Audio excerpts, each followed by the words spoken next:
about stage 2. Stage 2 work is really about restructuring the bond. Okay, this is the deeper work. This is where we usually see a lot more connection that happens between the couple. We help them to deepen their work, what's happening to them. And then again, a lot of enactment, passing those primary emotions over. And we want to see how that person can, the partner who's receiving that message, how well they receive it.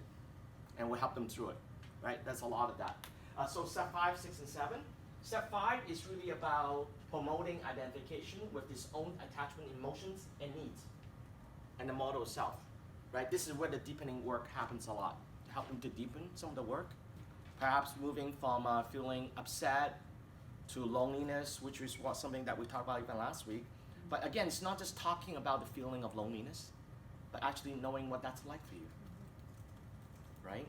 When you feel this loneliness, for example, if we're using the body sensation, well, where does that sit in your body? So someone might talk about feeling this void, this emptiness in the chest, and they go maybe something like this when they say it, right? So we're using that as a way to help them to deepen what's going on, right? We might reflect back to them about the void, about the loneliness piece, right? So that's your step 5. Step 6 is when we do the enactment, when we pass that loneliness over to their partner, and we want to see whether we can help that person to receive it in a way that would be connecting for them, right?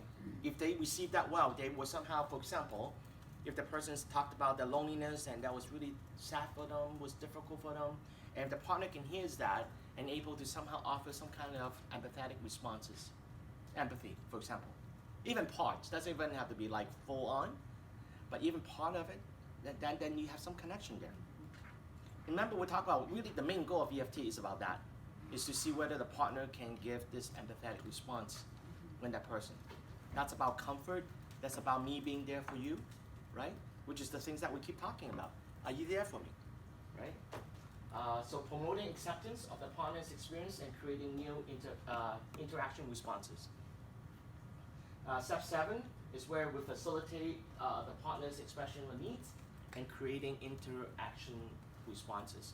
So after the person talked about this loneliness piece, assuming the person accepted, right, at least most of it, then we might even ask the speaker, the one who just talked about the loneliness, so what would you need from your partner to help you a bit with that when you do feel that loneliness, right? So whatever they ask for will be that. Remember, we talked about this last week. A lot of times in other models, they go right into asking step 7. Right? What would you need from them? And first session number 1, right? They'll ask them, what would you need from your partner? Right? We talk about how without that emotional security, attachment, when I feel safe with you, they're actually asking about that. It doesn't help that much. Either they do it, the behavior, like very mechanically, it still won't work very well, or worse is they don't do it, or they do it half-heartedly, right? And then actually become ammunition for the other partners to say, see, I know it, you don't care about me. You don't want to be there for me, right? So I think that's where some of the wisdom of EFT comes in. It talks about this attachment piece first, right? Before we even facilitate asking about needs. Okay, does that make sense to you? I'm just giving you an overview of that, but I want to go into each step for you to talk about it, okay? But this is some of the key steps in EFT, in step 5 to 7. This is where the restructuring the bond happens.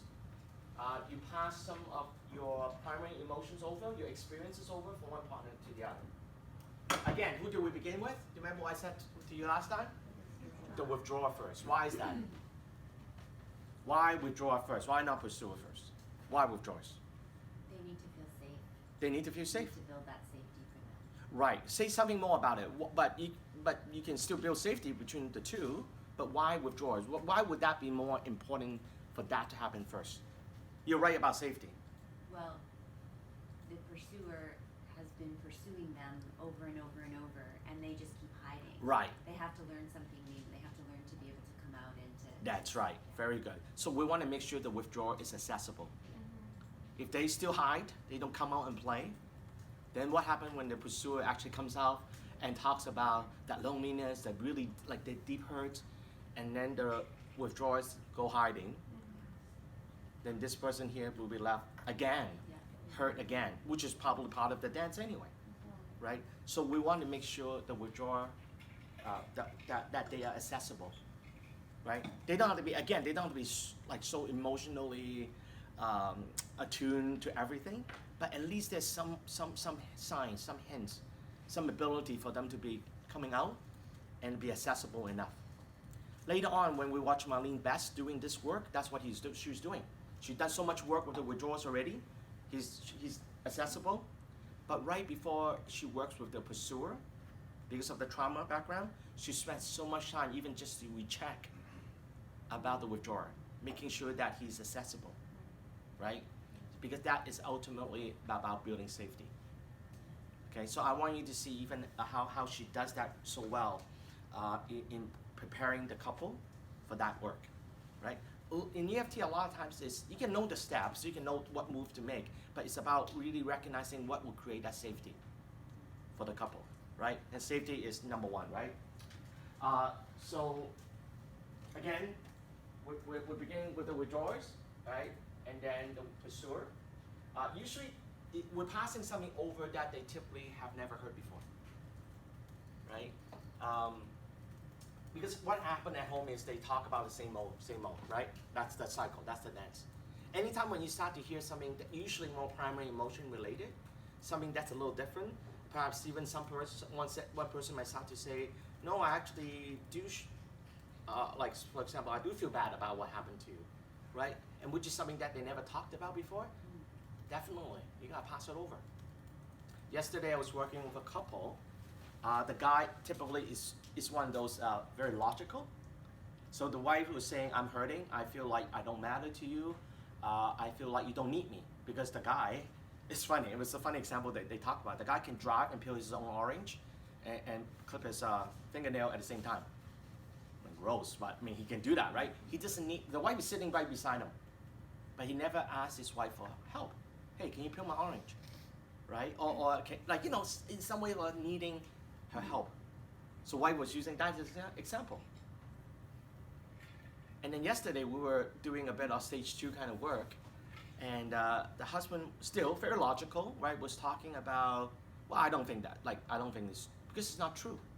I do need her. So basically at that point, he invalidated her feelings, right? Now, of course, your feeling is not correct, because that's not even true, that's not factual. So we talk about it, but what if it's true? What if her feeling is true, even though you are right, that you do need her, but what if she does feel that way? What would that be like for you? And then that's when the first time the wife heard him say, well, I would feel bad about that. I would feel pretty bad about that, because I wouldn't want her to feel that way. Now, he said it still very logically, but that's the first time he says something remotely empathetic. Like, I feel bad, I'll be sad about that, I wouldn't want her to feel that way. You can see the wife's eyes pop up just a bit. Again, it's very factual still, it wasn't like very deep yet, we're not quite there yet. But that was something new. So again, we did the enactment, we passed that over, and the wife says, that was a surprise. So I said, tell me about the surprise. What kind of surprise? It was a pleasant surprise. I didn't think he was capable of doing that. I didn't think my husband was capable of being empathetic. I mean, it wasn't very deep, but at least there's something new happening, right? So next time, guess what we'll be doing? We're going to come back and build on that, right? Now, and then at the end, they both says there's a bit of hope. Right? There's a bit of hope that they could do this kind of work, right? They can actually show empathy, that he can actually able to show her that he actually cares about her feelings. I mean, I do believe the guy, what he says, right? He actually do care about the wife, but she never felt it. You hear the difference? Factually, he's right. If you just based on logic, if I need you, then why would you be feeling that? You must be off. But that's how he's coped, right? So we obviously also did some attachment history, and his background is that growing up, he has to be so dependent on himself. Dad wasn't around. Basically, mom was single mom. And then after that, parents divorced. He was sent to live with dad. And then dad was with the stepmom. Stepmom was treating him pretty poorly. So very much very independent, that I don't need anybody. In fact, there's a fear of depending on people. So now it makes sense, right? I mean, as we frame the story around the history, it starts to make sense why the guy can drive a car, pierce his orange, and clip his toenail. I'm not toenail, sorry, his fingernail. That would be gross, right? Toenail, right? Do you see what I'm saying? It makes sense about why they do what they do. But without actually making sure that we pass something new over, then nothing new will happen in the relationship. We'll just be solving problems, we try to teach them skills, and usually that stuff, we notice it doesn't work very well, right? But they left there yesterday with feeling a bit more hopeful, which is great. I mean, we know we didn't fix everything, but it's something that we can come back and build on, right? So that's about deepening and passing something over, something new, right? And then of course, we invite the partner to respond, right? When he was able to say, yeah, I would, if that was true, I could actually feel bad about that. And the wives actually felt like this pleasant surprise. It felt a bit hopeful, right? So, do you remember we talked about this image about serving a hot dish? A nice, juicy, 12-ounce steak, right?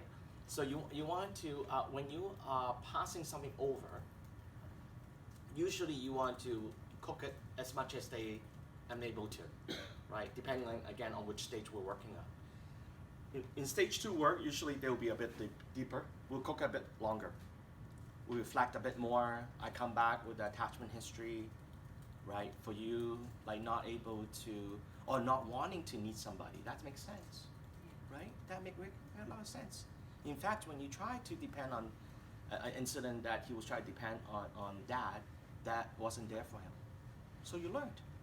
You learn never to trust people, to depend on people for your needs. So no wonder then today it will be hard for you to ask your wife for help. But then of course, now we cycle back, right? Then of course it makes sense why your wife felt like, you don't need me, right? And then he started to recognize that too. Say, well, maybe there's some truth to that.